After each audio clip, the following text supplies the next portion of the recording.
Next, let's discuss accounts receivable. Largely here we are talking of trade receivables. What are trade receivables? Receivables which arise in the ordinary course of trade, ordinary course of business. That is purchase and sale activities. So we are talking about trade receivables which arise when a company sells goods to its customers and on credit. These receivables are called trade receivables. Let us look at the breakup of receivables. They may be trade receivables or non-trade receivables. Now, trade receivables, I told you, which arise on account of trading activities of purchase and sale or manufacture and sale. Credit customer. Those are trade receivables. And what is a non-trade receivable? Suppose we lend money to an employee, right? This is an advance which has been given to the employee. Now the employee has to pay back this money to the company. Therefore, can I say that in the company's books there is a receivable in the form of the employee? Money to be received from the employee would become a non-trade receivable.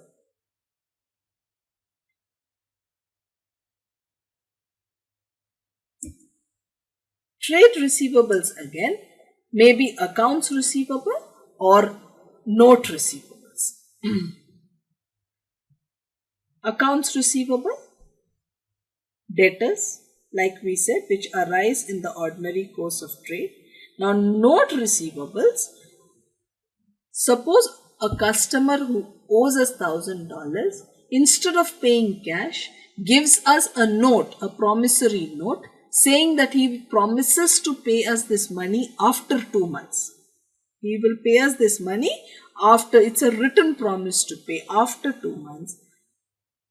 That is a note receivable. So, the moment he gives us this note, we do not have the trade receivable in our books. The debtor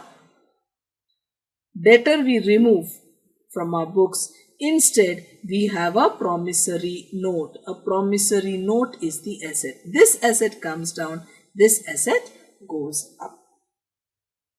We are largely here discussing accounts receivable, which forms a large part of the receivables of an organization. Receivables may also be split into current and non-current. What do you mean by current? Current receivable, do you remember current asset? Yes, current receivables are the receivables. Money is expected to be received within a year or within an operating cycle if that is longer. And non-current, if the money is receivable, we expect to receive only after 1 year, that would be non-current. Now, how are these valued? Current receivables are valued at the net realizable value. What is net realizable value? Net realizable value, NRV, come on. Now, suppose a customer owes me $1,000. But it so happens that in order to collect this receivable, this money of $1,000, let us say I have to spend $50. It is so, some expenses have to be incurred in order to make this collection. If that is the case, then 950 will be the net realizable value.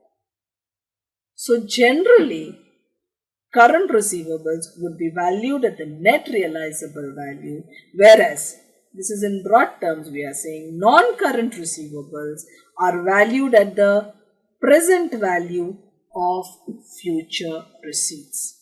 The present value of future receipts. What is present value? Present value. Present value, frankly, present value or net present value, these terms would be discussed in detail in part 2 of the USCMA course. So I will, but however, just to satisfy your curiosity, let me just explain in very simple terms what it could mean. You must understand something, students, that a dollar in year one, $1 is more valuable than $1 in year two. Why is that? One is because of inflation, because what I would get next year would probably be less. What I could get for $1 today may be less if I get $1 only next year. So the real value of money may come down. That's because of inflation. Or suppose you have $1 today. You invest it at, let's say, 10%. Then at the end of 1 year, you will have $1.1. I'm taking small figures just for the ease of convenience. It could be 1,000, it could be 10,000, etc. But basically, you would earn an interest of 10%, and therefore it grows to 1.10. But if you are receiving it only in year 2, then it would only be $1. Year 2, if it is received, it would only be $1, which would be lower than 1.1. Now, when we talk of present value of future receipts, it means suppose I am to receive, the company is to receive $1,000 from a customer at the end of year 2. End of year 2. No, let me make it beginning of year 2. Beginning of year 2, $1,000. Year 2, beginning. Right? Now, what is the present value? What is the present value? Now, year 1, beginning, I am trying to compute what is the present value of this receipt. What would be the present value? The present value I have to compute. It will depend on the rate of interest. Am I going to take 10%? Am I going to take 8%? Am I going to take 5%? It will depend on the rate of interest, or it's called the discount factor. Right? Now, suppose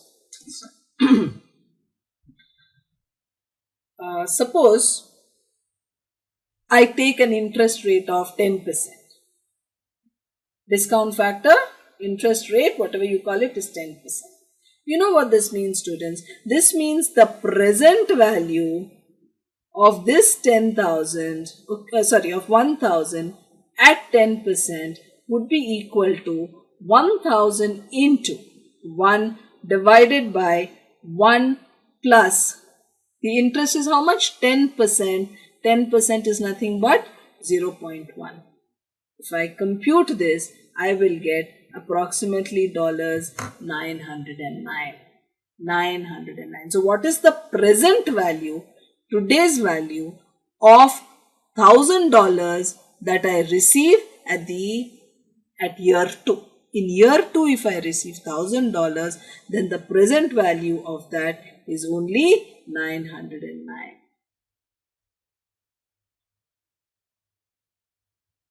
So this is, suppose I have to take it for 2 years. I don't receive it after 1 year, but I will receive it only after 2 years. Then how would I compute this? If it is after 2 years, then present value would be 1,000 into 1 by 1 plus 1.1.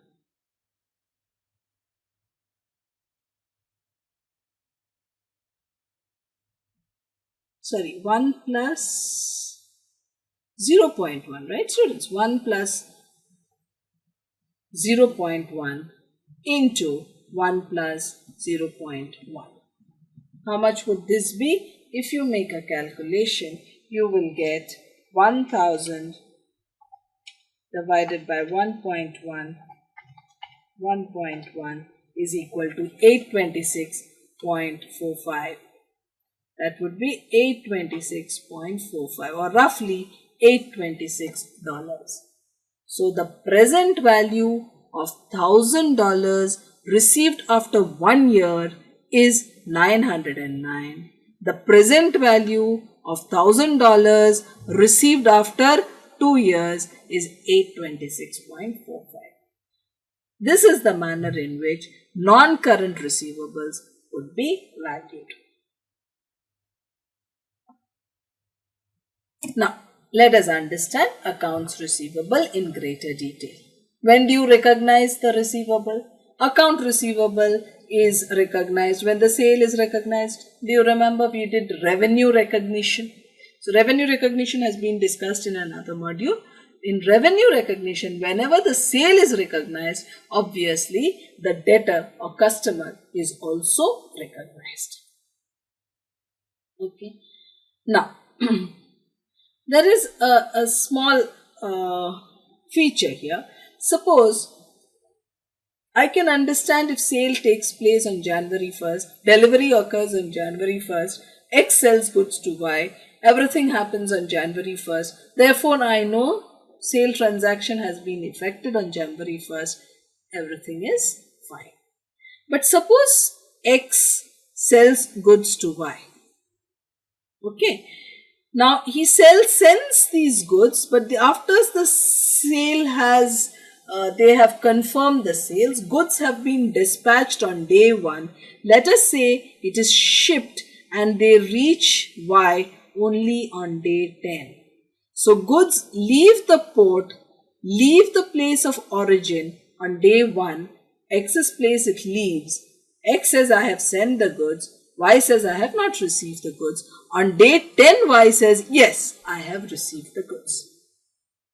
Now, what happens in this in-between period? In this in-between period, goods are in transit. The question is do these goods now belong to X or do they belong to Y? You know why this arises? What is this big confusion? Does it really matter? It matters when it is a year end. It matters when it is a year end. On 31st December, suppose these goods were dispatched on, let us say 30th December, and they reach him only on 9th January. They close their books on 31st December. Should Y say he has purchased goods? Should X say that he has sold goods on 30th? Or should he say he has sold goods on 9th January? If he says it's 9th January, it's sales for next year. If he says if it's 30th December, then it is sales for the current year. That is why, that is the time when this becomes significant. Now, whether the goods in transit actually belong to Y or they belong to X will depend on the terms of shipment. What are the shipping terms? It could be, this is called freight on board shipping point or freight on board destination. Freight on board shipping point means origin. What does this mean? If it is FOB origin, it means the moment X has shipped the goods, sale has occurred. So, FOB origin means sale occurs after it leaves port of origin. Right?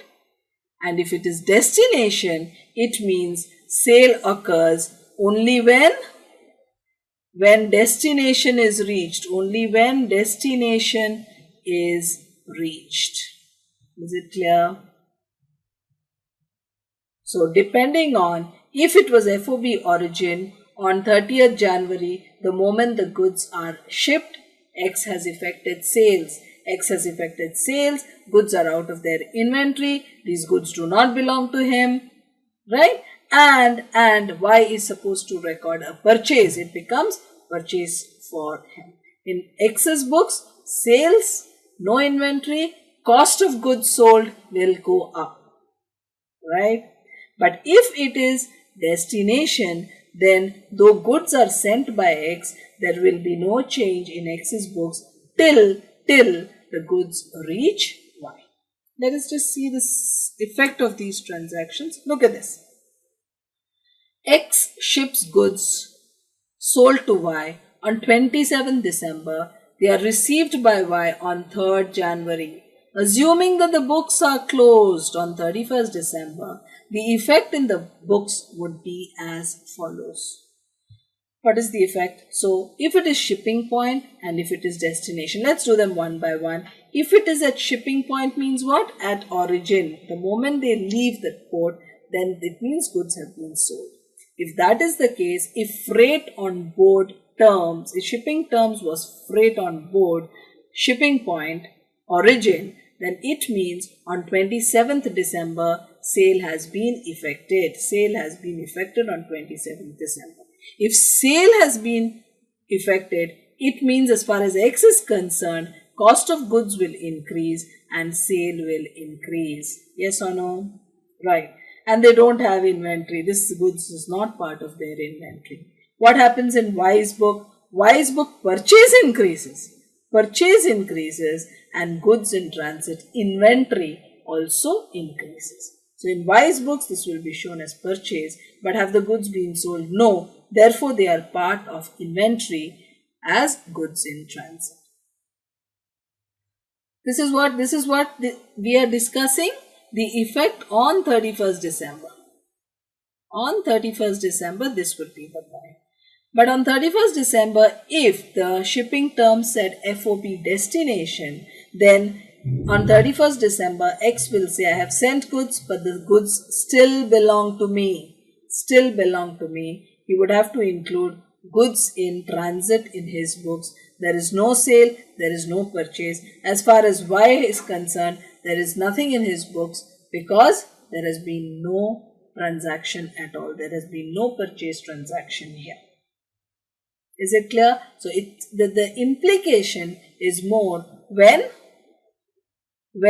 this period of transit, right, lies on the date of closing. Lies on the date of closing.